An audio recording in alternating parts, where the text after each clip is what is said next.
مصر ام الدنيا وهتبقى قد الدنيا، ما احناش اقل من حد. عندنا وبس، عندنا وبس، مش مرشح واحد، لا لا لا ولا اثنين، ثلاث مرشحين رئاسة. بنقول ثلاث مرشحين رئاسة. وصلي على رسول الله، صلي على رسول الله. فلاية حكاية تطلع ايه؟ انا مش القطر، انا اسف. ونبدأ بالأول، نسمي الله ونبدأ بالأول. مين الأول؟ نسمي الله ونور. الراجل الكبارة تاني، يعني الشعر المستشفى، يعني طيور المهاجرة والناس، يعني بالحب.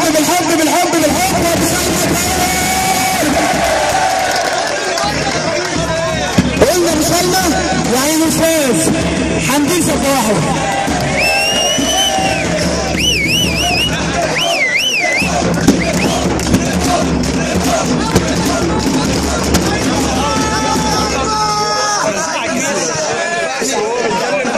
انا قررت ان انا انزل انتخابات الرئاسة، مش عشان لما اروح انتخب اعمل كده. انا قررت انزل انتخابات الرئاسة عشان حاجتين اتنين بس، مش 3 ولا 4. هنزل انتخابات الرئاسة عشان العدالة الاجتماعية والفقر. عشان ايه كمان؟ عشان العدالة الاجتماعية والفقراء. عشان عندنا فقراء في مصر. واقف يا ابني اتفضل. عشان عندنا في مصر فقراء عايزين ايه؟ عدالة اجتماعية. فالعدالة الاجتماعية لازم تتحقق للفقراء عشان الفقراء يعرفوا يعيشوا في عدالة اجتماعية. ولما العدالة الاجتماعية تتحقق جوه الفقراء فالفقراء يعيشوا جوه عدالة اجتماعية، هي دي العدالة الاجتماعية اللي احنا بنتكلم فيها.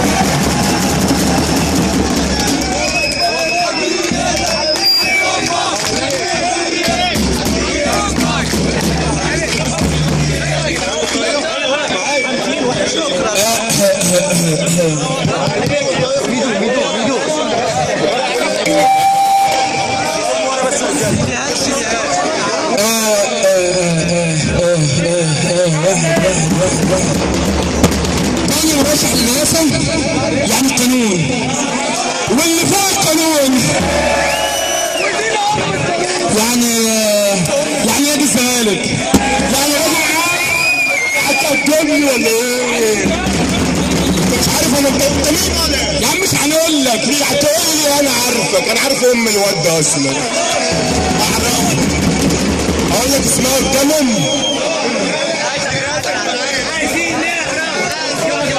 بالصلاة على النبي كده يا جدعان، احنا قررنا ان احنا نرشح نفسنا للانتخابات عشان خاطر ام البلد دي،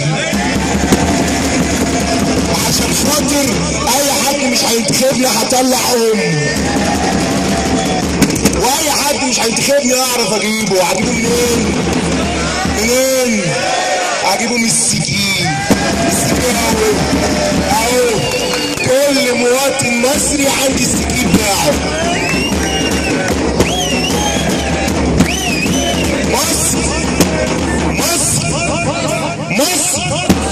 مصر فيها كده، مصر فيها 20 مليون زملكاوي كل اصواتهم جايالي.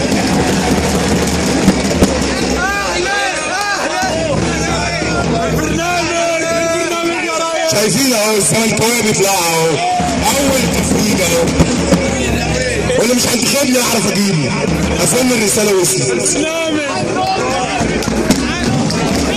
مسك الختام يعني جيش مصر.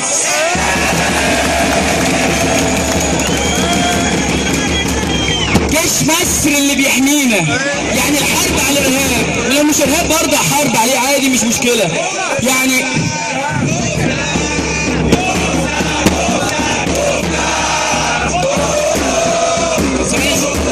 الفوقين بس نحفظهم عشان نخلص. يعني الرئيس الحالي والقادم بس ما تطيعش في قلبك وصلي على رسول الله. يعني الفيس، يعني تويتر، يعني الهاشتاج، يعني اشهر برص فيك يا بلد. برص، انا قلت برص ماشي. يعني مع الفريق المشير عبد الفتاح السيسي.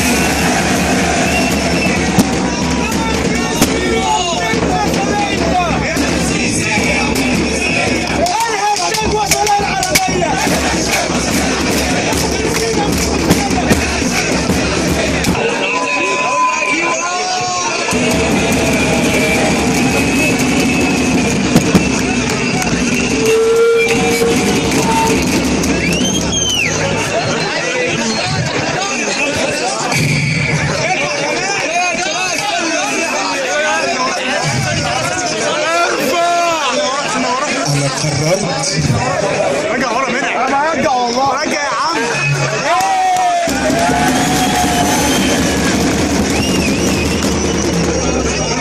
انا قررت اني انزل انتخابات عشان مصر، وجاي اقول لكم النهارده وبدعوكم كلكم يوم الجمعه الجايه انكم تنزلوا عشان تدوني امر وتفويض ان انا اكون رئيسكم القادم.